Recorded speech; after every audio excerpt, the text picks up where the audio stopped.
வணக்கம். ஆகாஷ்வாணி புதுச்சேரி செய்திச் சுருக்கம் வாசிப்பவர் ஆதவன். தென்னாப்பிரிக்க பயணத்தை முடித்துக்கொண்டு பிரதமர் திரு நரேந்திர மோடி இன்று காலை புதுடெல்லி வந்தடைந்தார். தென்னாப்பிரிக்காவின் ஜோகன்ஸ்பர்க்கில் நிறைவு நாளான நேற்று நடைபெற்ற G20 உச்சி மாநாட்டில் கலந்து கொண்டு திரும்பிய பின் திரு நரேந்திர மோடி வெளியிட்டுள்ள தமது சமூக ஊடக பதிவில் இந்த உச்சி மாநாட்டை ஏற்பாடு செய்ததற்காக தென்னாப்பிரிக்க மக்கள், அந்நாட்டு அதிபர் திரு சிறில் ராமபோசா மற்றும் தென்னாப்பிரிக்க அரசுக்கு பிரதமர் நன்றி தெரிவித்துள்ளார்.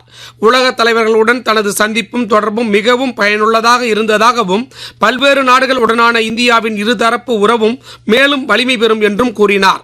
பிரதமர் திரு நரேந்திர மோடியின் 128வது மன் கி பாத் எனும் மனதின் குரல் நிகழ்ச்சி வரும் 30ஆம் தேதி ஞாயிற்றுக்கிழமை காலை 11 மணிக்கு ஆகாஷ்வாணி மற்றும் தூர்தர்ஷன் தொலைக்காட்சியின் அனைத்து அலைவரிசைகளிலும் ஒளிபரப்பாக உள்ளது.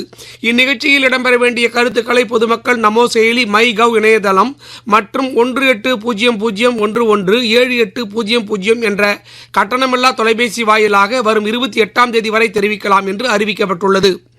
கொழும்புவில் நேற்று நடைபெற்ற பார்வையற்றவர்களுக்கான முதல் மகளிர் T20 உலகக்கோப்பையை இந்திய மகளிர் பார்வையற்றோர் கிரிக்கெட் அணி வென்று புதிய சாதனை படைத்துள்ளது. இறுதிப் போட்டியில் 7 விக்கெட் வித்தியாசத்தில் நேபாள அணியை வீழ்த்தி இந்திய அணி வெற்றி பெற்றுள்ளது.